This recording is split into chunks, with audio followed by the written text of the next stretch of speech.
BizTimes Media, along with our partner, the MMAC, are so proud to present the Future 50 Awards program, recognizing the fastest growing privately held companies in southeastern Wisconsin. This is a celebration of your success, what it means for this region, and we hope for much more to come for all of you. Before we meet all of the Future 50 winners, we're first going to hear from the very fastest growing companies of this year's class, the fastest 5. These 5 companies, based on the information verified on their applications, earned them the highest point totals for revenue and employment growth. These are this year's fastest 5. Starting with number 5, Edge Electric. We'll hear from President Nathan Stoppenbach. Number 4 is Palmer Hamilton. We'll hear from John Gardner, President and CEO. Number 3 is Koru Health. We'll hear from President and Founder Andy Lange. Number 2 is MPE. We'll hear from President and CEO Hank Kohl. And the number 1 fastest growing company this year, Evans Transportation. And we'll hear from Charles Miller, Chief Commercial Officer. Congratulations. To lead that discussion, I'll turn it back over to Dale Kooyenga, Senior Vice President of the MMAC. Well, why don't we start off by, we'll just go down the line here, and if you could give context to your business and your industry to start the conversation, we'll go from there. Sure.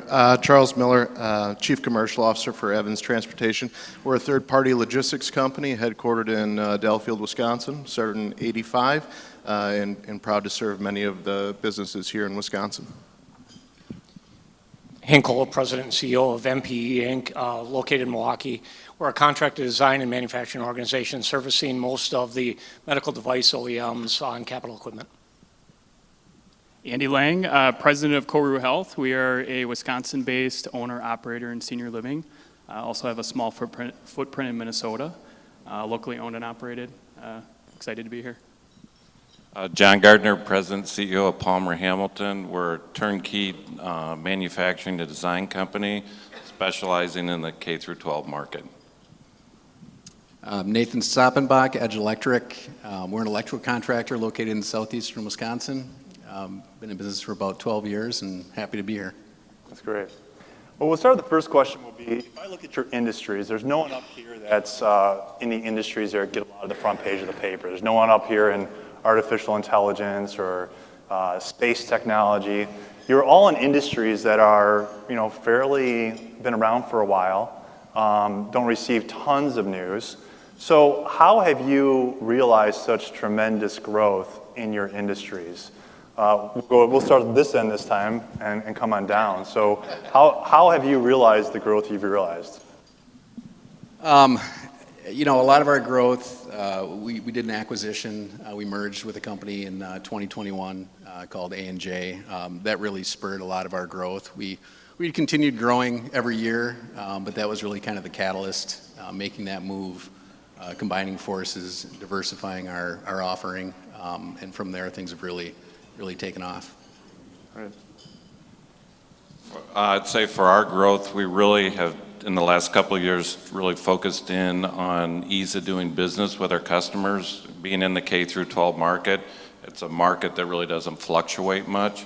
So trying to figure out how to do more and do more with the school, but also make it extremely easy to do business with us. How'd you get into K-12? Was that something that it was very deliberate and intentional, or is that just all of a sudden you looked at your portfolio and like, oh, K-12 really likes us? Our product line's been around about 110 years, and it started up in Minnesota, moved up to Two Rivers, Wisconsin, and then moved down here. So we've always had our home in the K-12 market, and we've really looked to try to excel in our core market, but then also look through different products and branch out into different markets also. But still, probably about 85% of our business is still concentrated on the K-12 market. Right. Yeah, for us, maybe the context is consider a sector in healthcare that's very, very high demand. So for us, growth isn't necessarily the question. It's how do you grow in a stable manner that you can deliver what you commit to. So within that, advance it to highly regulated, huge barriers to entry, intensive labor footprint.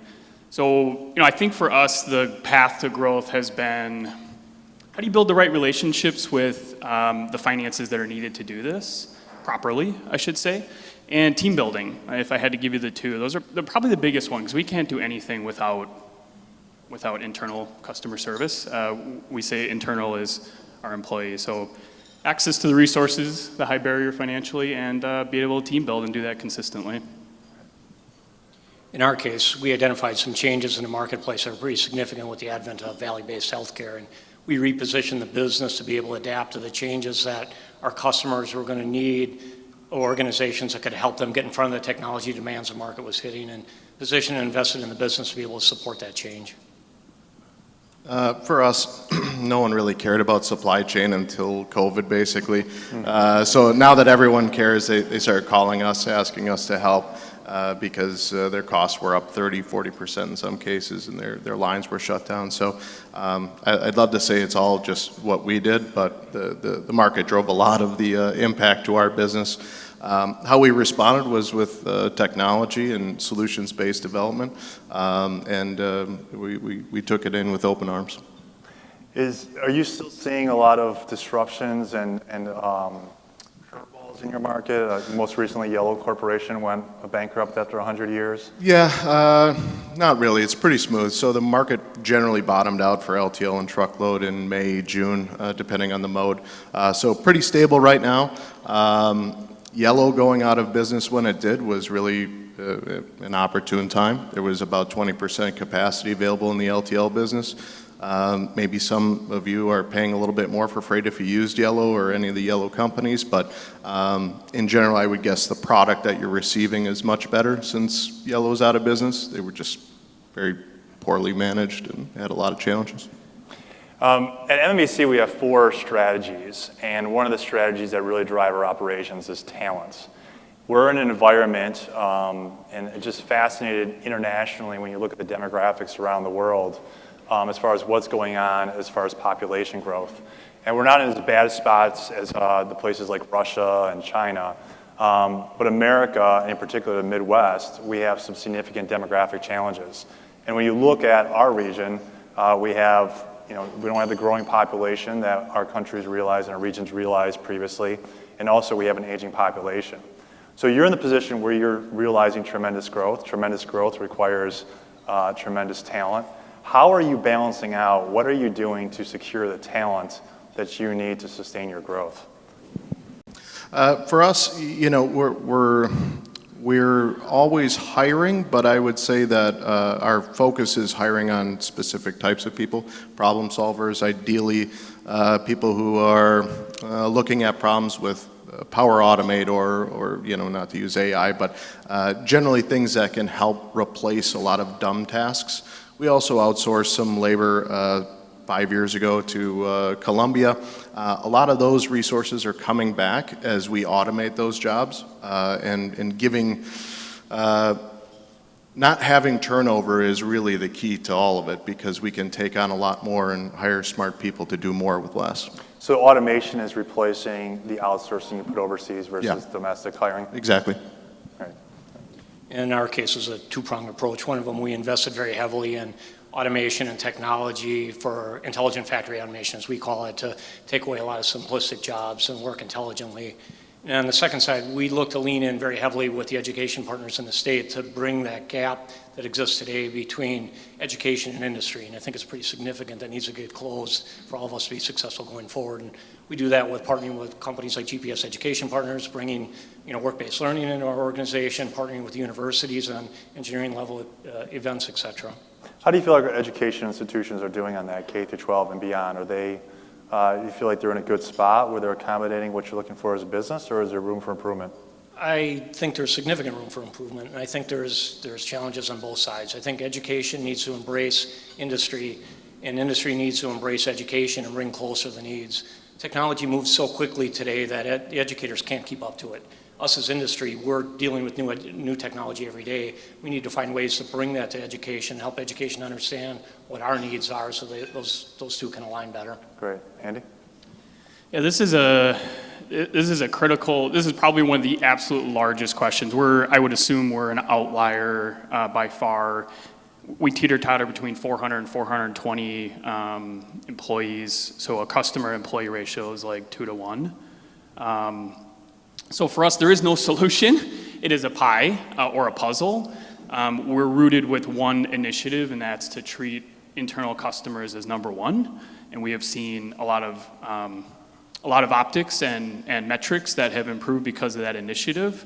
And we develop strategies, a part of that pie, to support that initiative. So to give you some applicable things, I think we try to focus on, there isn't one way to do it.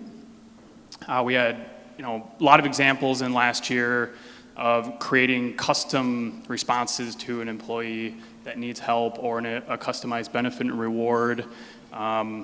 We have a team member in our group here today that was blessed with a growing family, and we created a custom kind of reward for them because it was impactful for them, right? And we have to be not afraid to build people that are out of the industry. We have to listen to our employees. We do surveys on a regular basis. So we could talk about this for probably like an hour because it is a huge part of our business. It's probably like one of the most impactful pieces.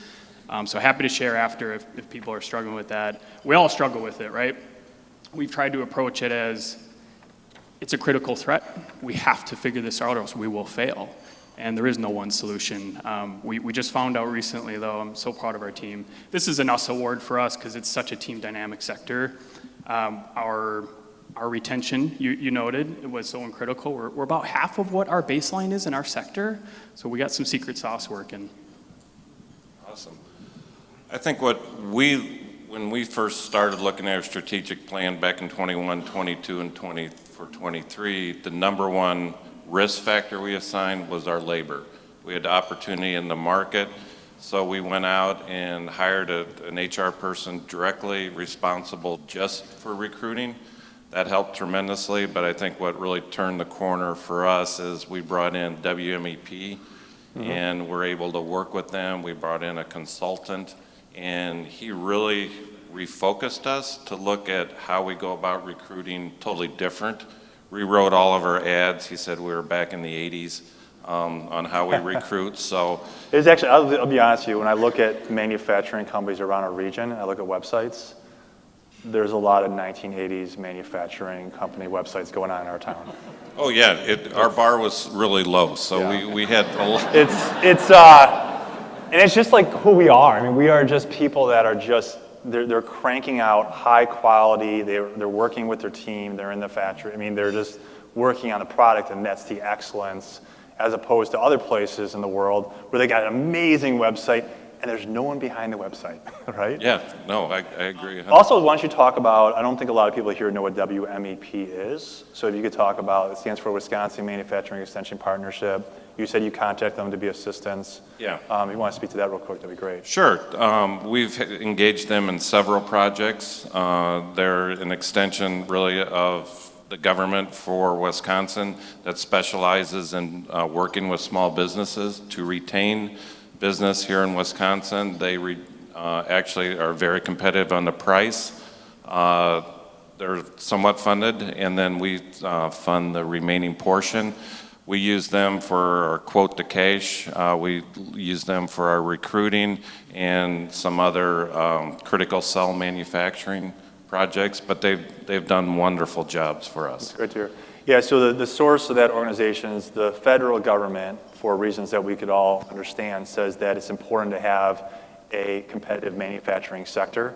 And so nationally, there's organizations like that are given federal money to keep the price down for companies that otherwise couldn't afford the consulting fees, to make sure that our mid-tier manufacturing companies are competitive in the 21st century, which ties with not only the health of our economy, but the health of our national security.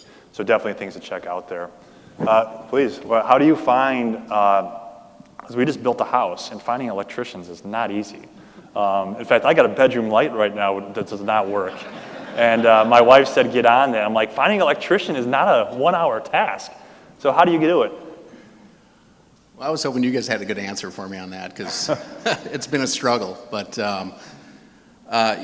we've made a major shift in focus to retention. company culture, just trying to make sure that we can retain the talent that we do have.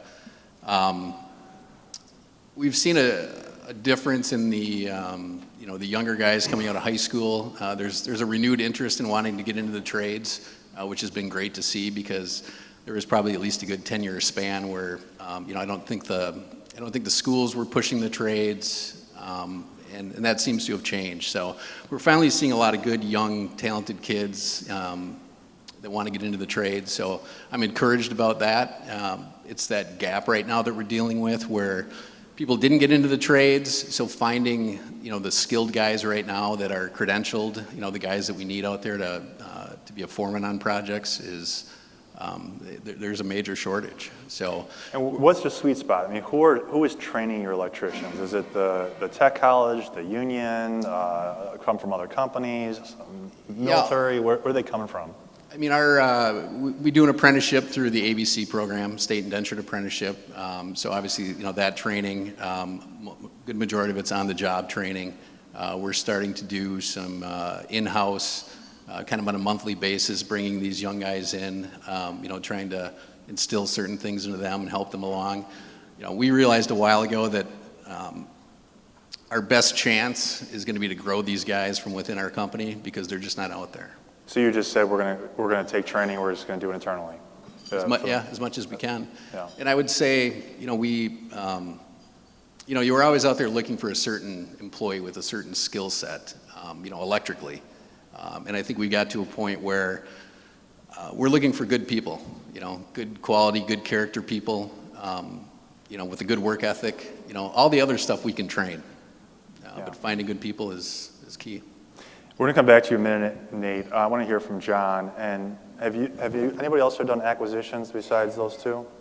I'm really interested in, and obviously, what worked yesterday doesn't always work today. The price of money right now is a lot higher than it was probably when you did acquisition. But generally speaking, in my professional career, I've seen acquisitions that have gone the wrong way, and acquisitions that have gone really well. When these companies out here are looking at the possibility for acquisition, what advice would you give them in that process? I think first and foremost is you got to be ready to act on a certain opportunity when it comes. I mean, we completed an acquisition this year. I would say our timeline was 8 years in working on getting it done through the older former owner, but it's having your team set in place, which would be your accountants, your bankers, and your attorneys. You actually have, if you don't mind, you had 2 acquisitions, right? We did. And if you don't mind sharing those stories, because it wasn't like we hired a big firm, nationwide search. It was kind of a little bit more Wisconsin nice type stuff. It was. So walk us through those 2 acquisitions. So the first acquisition, actually, we were kind of working on, and then one of our VP, my son's company, actually had an opportunity. They were divesting of a division, so we jumped on that one, and they wanted to close within like 2 months. And we're like, oh boy. So we got with our banking relationships. They jumped right in. It was Old National. So it was a very quick acquisition. We had to get accounting. We had to work all the way through that. But it's key to have that team that's going to react before, and we had that in place before we actually had to do this, because we're working on the other acquisition. The other acquisition was an older guy, no family, and the business was his only thing. So it took us literally 8 years. We went through 2 or 3 signed letters of intent over the years that he canceled. And then finally, at the very end in May, we finally closed on that transaction. But it just took us forever to get it done. But it's going through knowing what they're looking for, I think, is very important. So then you can structure the deal for the other side. And that's going to change every time. Great.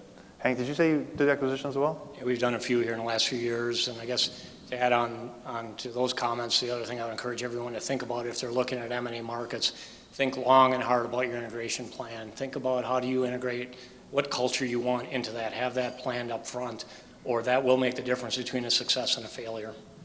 Great. Talk about your acquisition recommendations.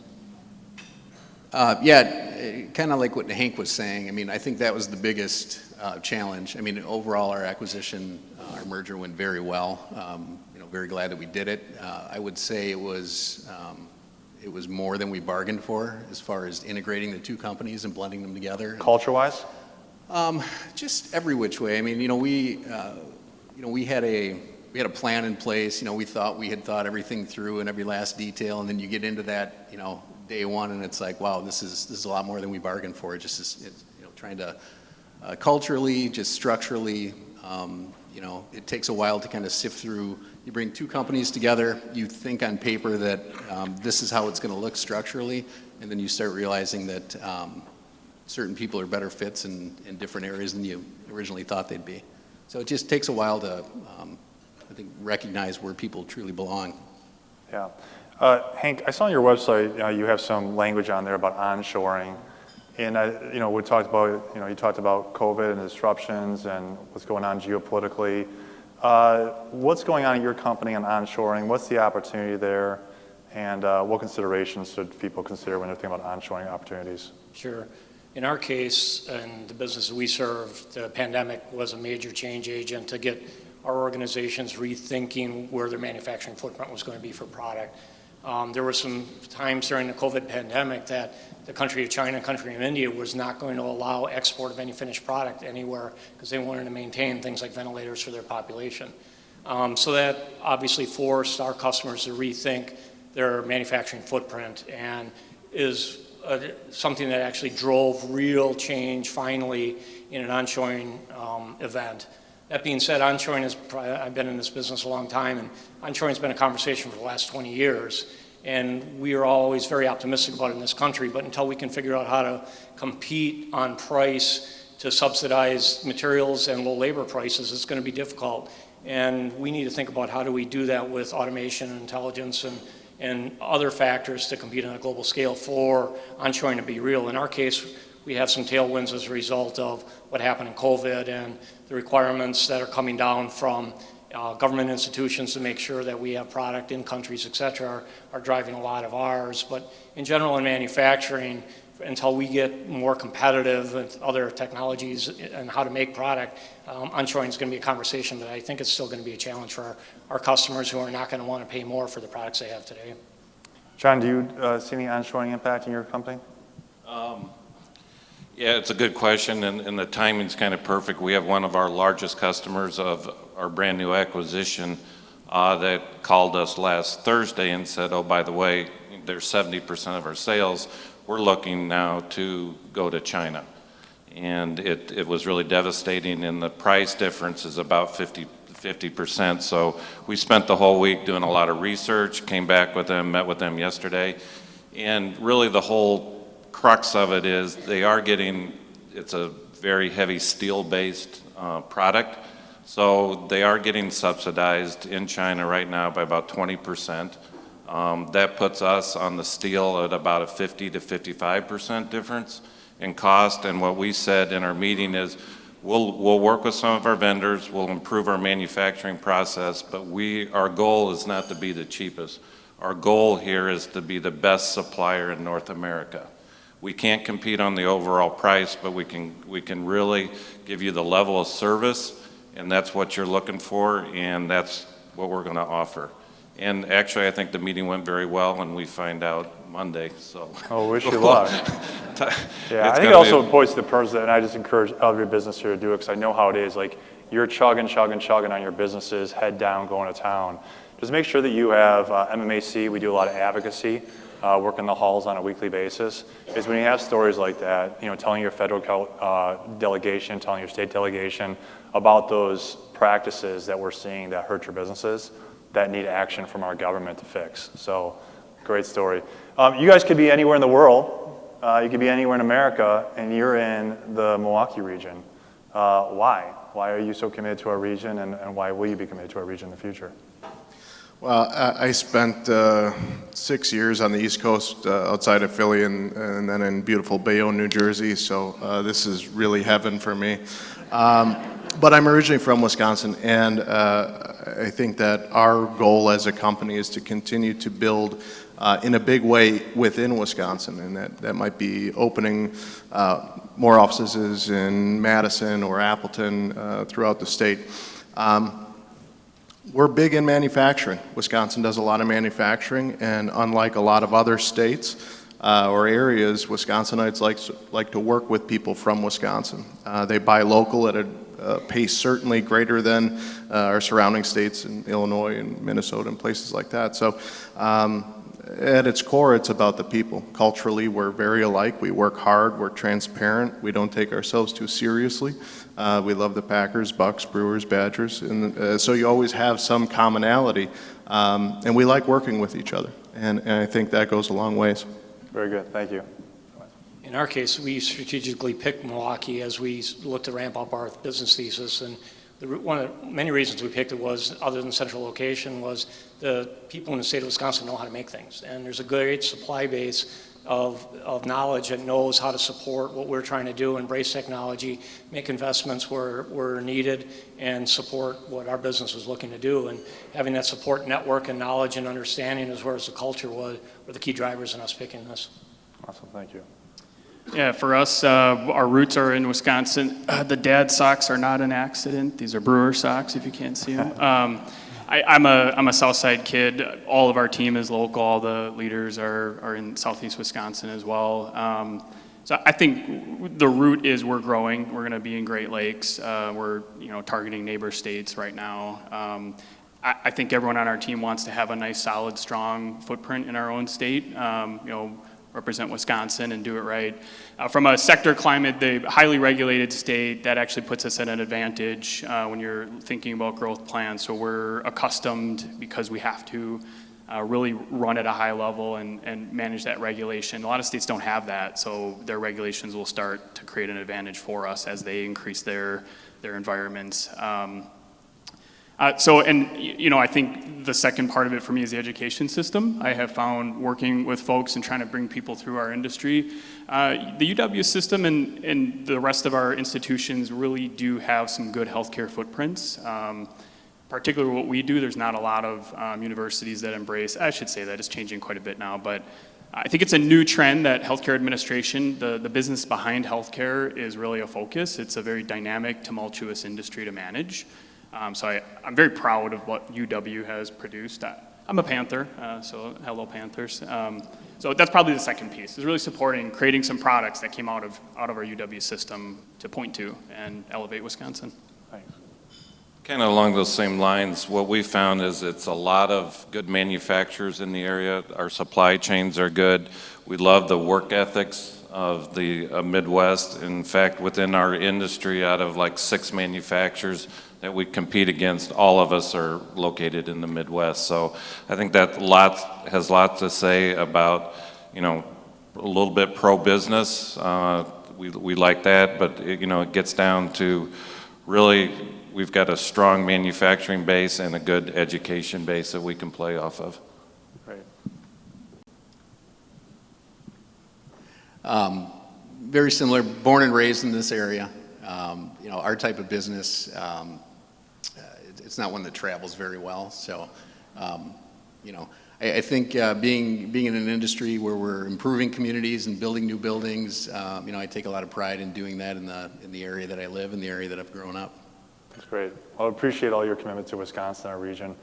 Last question is, the average company in this room has only been around for 12 years. That's a relatively newer company when you look at some of the older companies that are more established. When we're in a period of rapid change, do me a favor, when you answer this question, I just want you to remind the audience of your industry again. And I want you to think, what does your industry look like 10 years from now?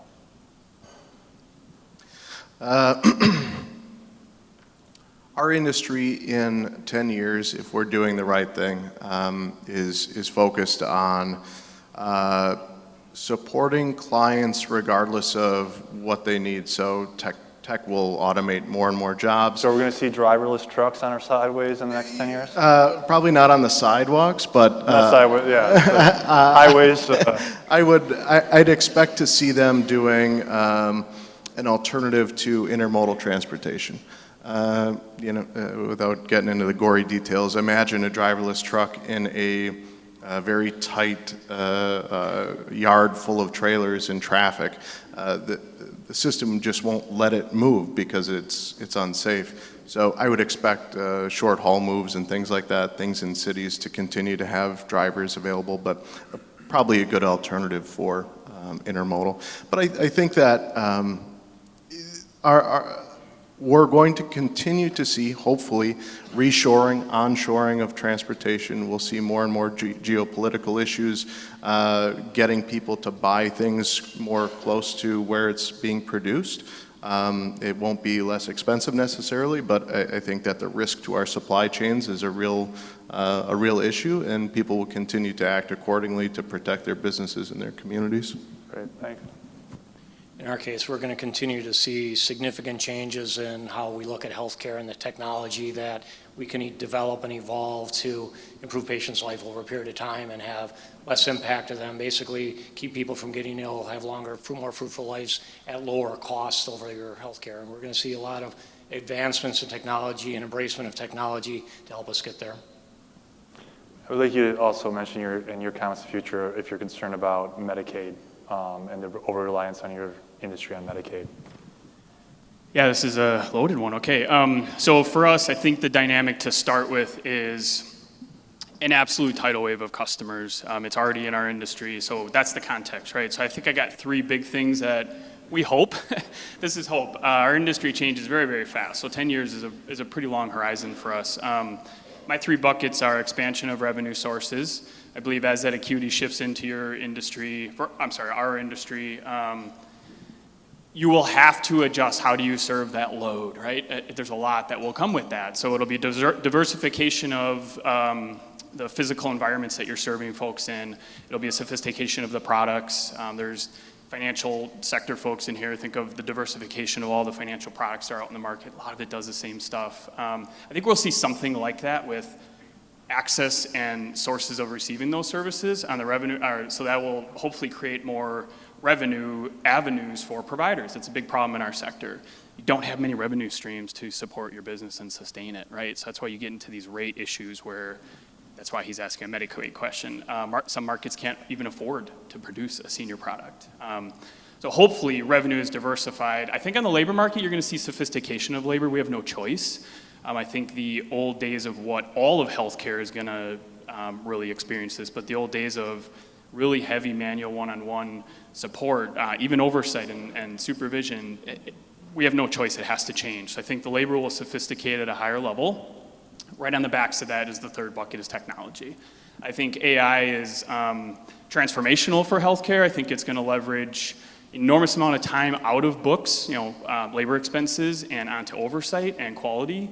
The technology is getting really close where they can predict changes in your daily routines, will actually predict health, things that need to be monitored, right? So long story short, technology hopefully will combine with that labor sophistication and really give us a big boost in our industry. The Medicaid question, so we've accepted Medicaid and a growing kind of segment of indigent seniors, right? So that's low income, not able to afford the services that they require. We've seen it as a necessity to figure out how do you operate in a manner that serves those folks. We've approached it as it's never going away. We have to find a way to accept it and put boundaries around it so we know we can sustain it. We have three questions in our company that we ask ourselves. Is it compliant? Is it the right thing to do? And can we sustain it? So when we look at Medicaid and the demands on it, we advocate, we fight, we try to find efficiencies in our operations. I'm not casting shade on any providers that don't do this. There's unfortunate, very serious reasons why people can't. There are a lot of providers that won't take Medicaid. We don't think that that's the right thing for the community, and we figure out a pathway to do it the right way. Great. Gentlemen? Well, we're probably in one of the more stable markets, being in the education K through 12 market. I mean, it's up 2%, down 2%. We don't see a lot of big swings. I think our challenge is, as we see a transition sometimes out of the public sector into the private sector, being ahead of that curve and really trying to get an idea of what and trying to be ahead of the schools, what they're going to be looking for as far as education products, and how that's going to impact our manufacturing. So our focus has to be looking out in the future, seeing where we think the schools might be going, and keeping pace with that. Great, thank you. And last but not least, Nate. I think the construction market is going to continue to see labor issues over the next 10 years. As tight as things are now, I don't think we've seen the worst of that on that side of things. As far as the market in general, construction is always about how fast we can get it done. And I don't know right now with the way things are, if you can make that happen any faster without, I'm expecting to see a lot more in the prefab environment with buildings. Being able to put, assemble things in a controlled atmosphere, speed up construction. I think unfortunately, there tends to be a push into those markets that require less talented people to assemble those things. I think that'll happen. Wisconsin has lagged behind in the solar market. Same thing with the EV, the electrical vehicle charging.